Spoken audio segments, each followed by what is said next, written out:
Driving ടെസ്റ്റിൽ May 1 മുതൽ നടപ്പാക്കുമെന്ന് പ്രഖ്യാപിച്ചിട്ടുള്ള പരിഷ്കാരം സംബന്ധിച്ച് ആശയക്കുഴപ്പം തുടരുന്നു.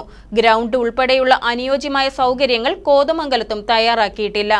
ഹൈക്കോടതിയിൽ നിന്നും പരിഷ്കാരത്തിനെതിരെ ഉത്തരവ് ലഭിക്കുമെന്ന പ്രതീക്ഷയാണ് ഡ്രൈവിംഗ് സ്കൂളുകാർക്കുള്ളത്. ഡ്രൈവിംഗ് ലൈസൻസ് നൽകുന്നതിനുള്ള ടെസ്റ്റുകളുടെ എണ്ണം പരിമിതപ്പെടുത്തുന്നതിനൊപ്പം ഇപ്പോൾ നടന്നുവരുന്ന ടെസ്റ്റുകളുടെ രീതി മാറ്റുന്നതിനുമാണ് മോട്ടോർ വാഹന വകുപ്പിന്റെ തീരുമാനം. മെയ് 1 പരിഷ്കാരം പ്രാബല്യത്തിലാക്കുവാനാണ് നീക്കം. ഇതിനെതിരെ ഡ്രൈവിംഗ് സ്കൂളുകാർ നേരത്തെ മുതൽ രംഗത്തുണ്ട്. സംഘടനകൾ ഹൈക്കോടതിയെയും സമീപിച്ചിട്ടുണ്ട്. ചൊവ്വാഴ്ച ഹർജി പരിഗണിച്ചേക്കും.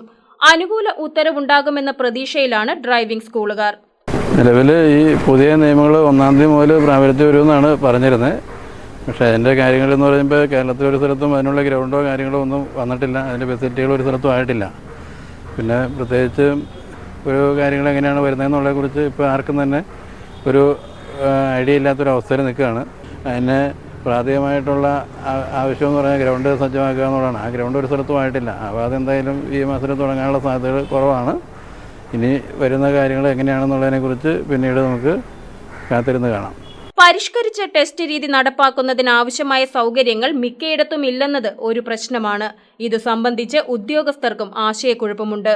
അനുയോജ്യമായ സൗകര്യങ്ങളില്ലാതെ പരിഷ്കാരം ഏർപ്പെടുത്തുന്നതിനെ ഡ്രൈവിംഗ് സ്കൂളുകാർ ചോദ്യം ചെയ്യുന്നുണ്ട്. 3 അസോസിയേഷൻ കേസ് കൊടുത്തിട്ടുണ്ട്. അതിൻ്റെ കാര്യങ്ങളൊക്കെ ഈ 30-ാം തീയതി കേസ് എടുക്കുമെന്നാണ് പറഞ്ഞേക്കുന്നത്. പല ഡേറ്റുകൾ മാറ്റി വെച്ചു. ഈ 30-ാം തീയതി നാളത്തേക്കാണ് അടുത്ത ഡേറ്റ് വെച്ചിരിക്കുന്നത്. അപ്പോൾ അതിനുശേഷമാണ് ഇത് എന്താണ് വരുന്നതെന്നുള്ളതിനെ കാര്യത്തെക്കുറിച്ച് നമുക്ക് കൂടുതൽ എന്തെങ്കിലും ഒരു കാര്യങ്ങൾ പറയാൻ പറ്റുള്ളൂ. അത് വെച്ചിട്ടാണ് മുന്നോട്ടുള്ള പ്രവർത്തനം ഇനി ഏത് രൂപത്തിലാണ് പോകുന്നതെന്നുള്ളത് പറയാൻ പറ്റുള്ളൂ. എന്തായാലും നടപ്പിലാക്കാൻ കേരളത്തിൽ ഒരു സ്ഥലത്തും ഗ്രൗണ്ടുകൾ സജ്ജമായിട്ടില്ല. News desk KCV news.